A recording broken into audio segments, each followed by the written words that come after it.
Welcome back once again, the Coach Damon Floyd Show here on Talk 101.3, The Buzz, where all of our programs for the coach are brought to you by L&B Appliance out there on Dirt Key Road. See Josh Taylor and his guys out there for all of your appliance needs, for any repair work you might need, or if you're one of these do-it-yourself kind of guys, go buy the parts out there they have for you and be glad to advise you and help you out there any way they can. That's Josh Taylor, L&B Appliance. We appreciate them all season long. They'll be our Coaches Show sponsor.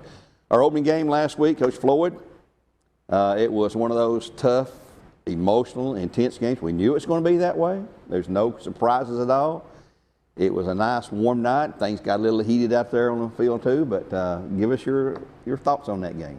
Well, anytime you get a win, it's a positive. Yes, so, it is. I felt like we come out really hot. We got up 27-0, and then we probably have special teams had a little breakdown where they got good field position, and they ended up scoring right before the half to kind of change the momentum of the game a little bit. It's one of those situations. Number one, you play a big rivalry game in McMinn County, so we know it's going to be intense. But you also spend all off season talking about McMinn County, and it's like we talked about before. A lot of these kids know each other, and they have some type of relationship going into the game. Sometimes it's good, sometimes it's bad. So there's a whole lot of going on that probably a lot of people don't realize that's being said throughout the off season. At times we let our emotions get the best of us, and we got to do a better job of that. And we've talked about that as a team. But I feel like for the first game, obviously you make some mistakes, but there was a lot of positives. So one of the things I do think we got to improve on is obviously special teams and not letting them catch that momentum, because we were in control of the game. We give up the long kickoff return, they score out for the half. We come out after halftime, turn the ball over. Now they got a short field again. Offensively, we only punted once. Right. So. It was hard to be too critical on offense. I thought we executed really well for the most part. So a lot of good things, but some things we need to clean up for the second game. Well, you've said before that usually your most improvement is between first and second game. And we're going to talk about Tyner here in just a moment.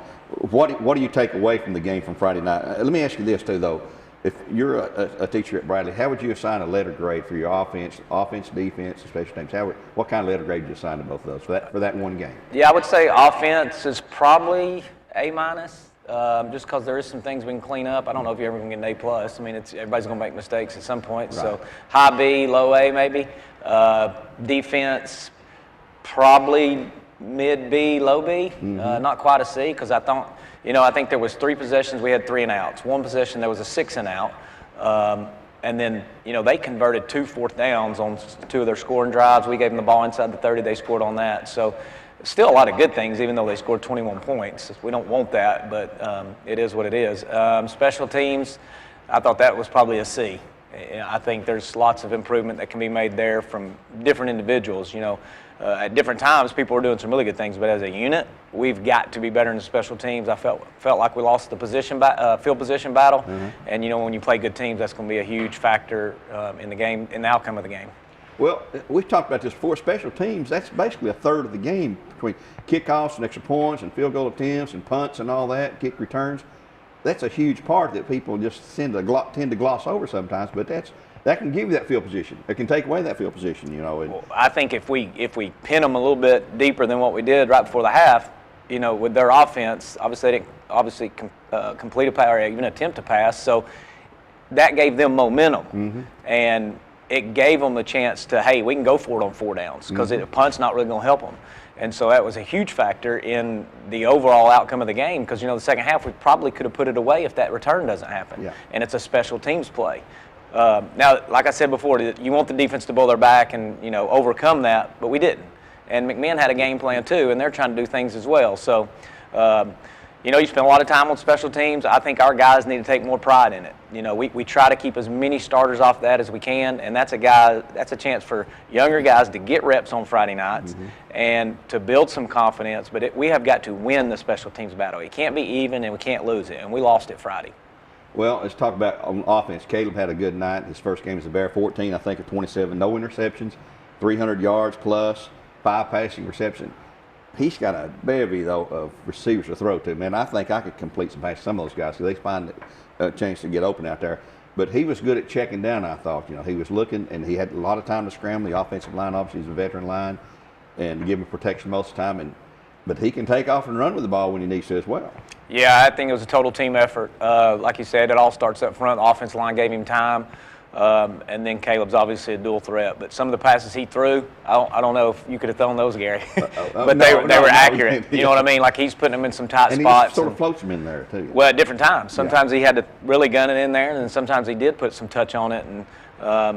And obviously with his running ability, that gives defenses problems. You know, it got to the point where they weren't really rushing forward. That defensive end was trying to spy him and really was not fast enough to spy him. So I think, you know, Caleb's first game in that offense, and as well as he played, I expect him to keep progressing and even be better, even as good as he was. I think he can still be better, and he knows that. And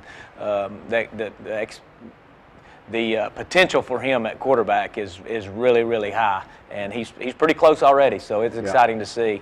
The receivers, you know, sometimes they try to double boo, and then sometimes Jarius opens up and hurts them, and then, you know, we still got to get some other guys involved, and we will.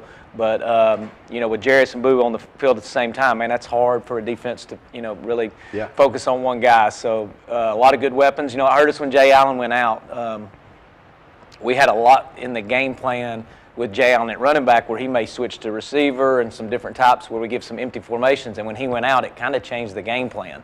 And we couldn't actually be as wide open as we wanted to. But, you know, we still had other weapons that went in and filled in. Simon and Jackson and Landon Scott had carries. So overall, good offensive performance. Well, the back-breaking play to me when we had the ball was Caleb's pass to Boo when he got behind the defense, and it was a 2-touchdown game at that point. Yes, we turned the ball over. I mean, we got a situation on our hands there, but that just seemed to break McMahon's spirit that time. And that was the final score of the game there, made it 41-21. But Jarius Rogers, you know, he made a miraculous catch there over the middle there with two guys hanging on him, and he nearly had that little fingertip catch there for another score because he was behind the defense there. So he just gets overlooked sometimes unfairly, I think, to him. But Boo's been recipient of a lot of publicity, you know, throughout the year. We've seen that. He had 164 yards, 7 receptions, 3 TDs. Of course, he's committed to Tennessee. Everybody knows that.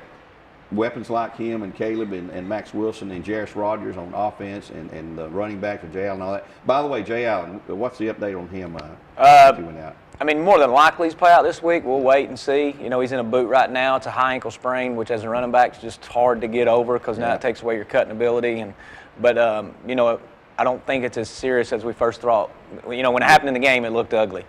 But I think he'll be back before too long. I hate to put a date on it, but and like I mentioned before, he's such a weapon for us because he's so versatile. Like we can throw it to him out of the backfield, we can hand it to him out of the backfield. He can also line up at receiver. So it really changed our game plan when he had to go out because of all he can do. So, and you know, in scrimmages, we don't want him to run a whole lot in scrimmages. I mean, we try to give him some touches, but really this was kind of be his opening night because it's a live situation where, you know, we could use him a lot, and the injury was unfortunate. But like I mentioned, the good news on it is he's not out for the season or anything. He will be back.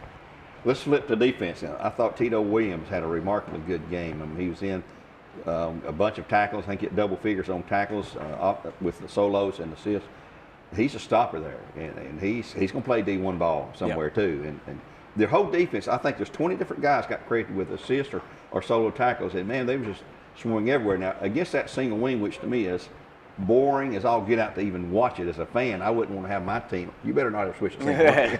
You'll find a new announcer. But no, it was boring, but it's just so predictable.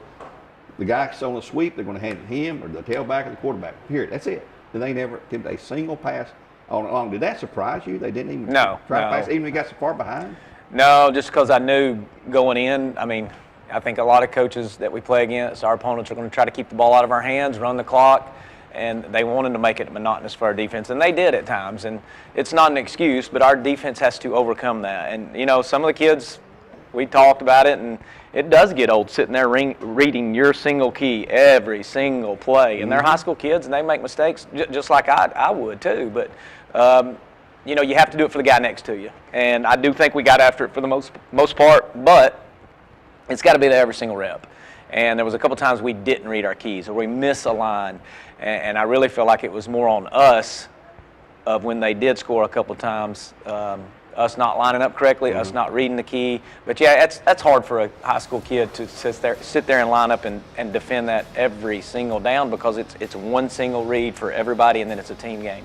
Well, and like you say, there's always room for improvement, and that's why you play the game, see what we can work on to get better for the game coming up, which we're going to talk about after this break here for L&B Appliance. We'll be back in just a moment and continue with our interview and a look ahead at this Friday's game with Tyner.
Welcome back to Coach Floyd Show here on Talk 101.3. We've talked about the McMinn County game, which is behind us. We won it. We're 1-0 now. We got another team coming in Friday night, Tyner Rams, who won the 2A state championship last year. And I know they've graduated some guys, and they took it pretty good lick last Friday against a very good team, Red Bank, which we're going to see later on. And there's another strong opponent there. But the Ram Train, they call those guys in there. It's the first time they'd won a public school championship, I think, since Tyner last won, about 20-something years ago. Signal Mountain would have won, yeah. With Bill Signal Price, Mountain. And Red Bank had won one in 2000. That's I right. sort of overlooked those guys there. But tell us about the Ram Train. What do you see when you look at film on them? Are they a passing, running team, or a combination, or? Totally different from what we saw last week. Offensively, they're more spread, a little bit more like us. Probably still trying to find themselves a little bit because they did, I think, lose 17 starter off last year's state championship team. Defensively, line up a lot like McMinn County does, so that should be good for offensively, scheme-wise, of knowing what to expect. But like I said, they're replacing a lot of starters, but they do have talent. And it kind of one of those situations last week against Red Bank, they had 2 blocked punts, 2 interceptions for a touchdown. Well, it kind of got out of hand pretty quick because of those mistakes that they had made. And I think Red Bank only scored 14 points on offense. Now, the game got out of hand, but so I think defensively, from what we see, they can be a good defense. And we have to attack, and hopefully we can win special teams battle like Red Bank did. But I think you'll see a different Tyner team. They play with a lot of pride and had for years, and they're wanting to prove themselves. And, we got to make sure that last week is behind us, and last week doesn't matter, and we got to get ready for a good football team. And I expect it to be another, tough, hard-nosed fought game. They'll come down to the end. Somebody asked me the other day, I said, when's the last time we played Tyner? Because that's somebody that's not on our schedule hardly ever. 33 years ago, Chief was our coach. And that's the only time that we lost 7-6. And Tyner, we played them 12 times. We'd won the first 11, including the very first game Bradley Central ever played in 1916 was over Tyner, 43-6. We won that game there. So not a lot of history there, but it's good to see teams like that and get a different look at teams on our schedule there. Of course, they won the state title last year. Talking about state titles, you scrimmaged 3 different state championship teams. Anderson County went up there and beat them. Alcoa came here. They beat us 2 touchdowns to 1. We went to Baylor and beat them down there on their field in those 3 scrimmage games. All 3 defending state champions. Has that, to me, that's got to help you in your outlook for, hey, shows you what you're weak at, where you're needing to improve and so forth. Was that by design that you tried to line those guys up like that, I guess? Yeah, we've scrimmaged Baylor for the last, 15 years.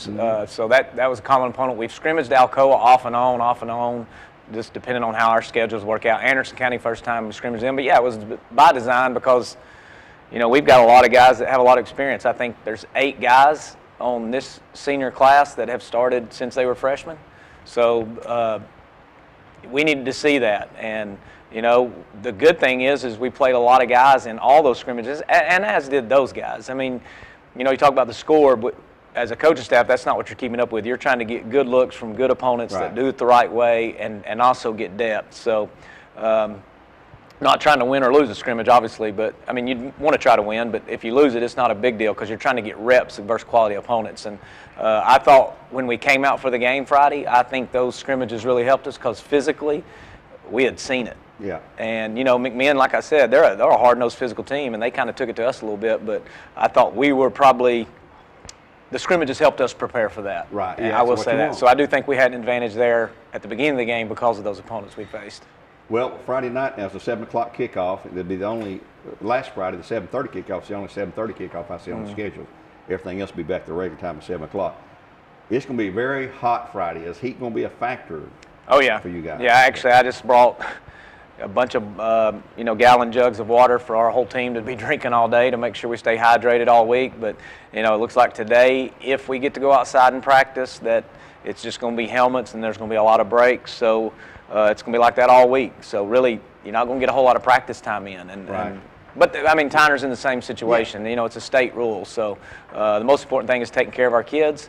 You know, on the positive of that, we should be fresh come Friday night. So I don't know. It's a hard thing to battle, and I don't have all the correct answers on how to handle it this week. We'll try to do the best we can. We'll try to go outside some. We'll try to go inside some, and just try to get the work, you know, that we can the best we can. What is the heat index rule? How? So if it's 100 to 103, you can go outside in helmets, but you got to take breaks every 20 minutes. If it's 104 or above, we're not even allowed outside. You know, so obviously today, if we get to go out, there is no shoulder pads. Right. And it looks like it's going to be that all week. So hopefully we can go out a little bit, and then if we need to come in, we can come in. But stay hydrated. You know, the good thing is we've had one game. I mean, these guys have been practicing for a long time. It's a long season. So I just try to look at the positives of it. Yeah. And we should be fresh and ready to go Friday. So. It's not like it's just us. It's everybody. It's everybody. Everybody's dealing with the same statewide, thing. Really. That's right. And, you know, we have a lot of depth this year. So hopefully that plays into factor in the game. I'm not sure about Tyner's depth because I've not researched their backups yet. So just try to look at the positives. It is what it is. Deal with it and move on. Well, Friday night is our home opener. We should have a really, really good crowd here, I think. I'm not sure what kind of crowd Tyner brings. We had a great crowd at McMinn. Our side was full Friday night up there. We had the full band there, too, and I thought it was a great opening night. I thought the fans got into it from both sides pretty good up there. Yeah. You know, I heard a little bit of it. Well, you know, that's the way it goes. You know, when you're the head man, you get shot at a lot, you know, when you're on top of that mountain there. But congratulations on the win. We really look forward to our opener here Friday night on Talk 101.3 The Buzz. I'd like to thank Coach Floyd for being here today for our weekly coach show, brought to you by on Talk 101.3 by Ownbey Appliance out there on Durkee Road. See the folks for all your appliance needs there. Should have a great crowd Friday night. It's a 7 o'clock kickoff, folks. Remember, not 7:30 this week, but 7 o'clock. Join us on Talk 101.3 at 5:30 for our pregame show with the football panel, coaches interview, and our player interview there. Till next time, I'd like to thank Mr. Gwen Schroeder, who's back at work this week. He's back at school, and him students here that produce these shows for us here at Studio H12 on the beautiful campus of Bradley Central High School. Until next time, God bless and go Bears.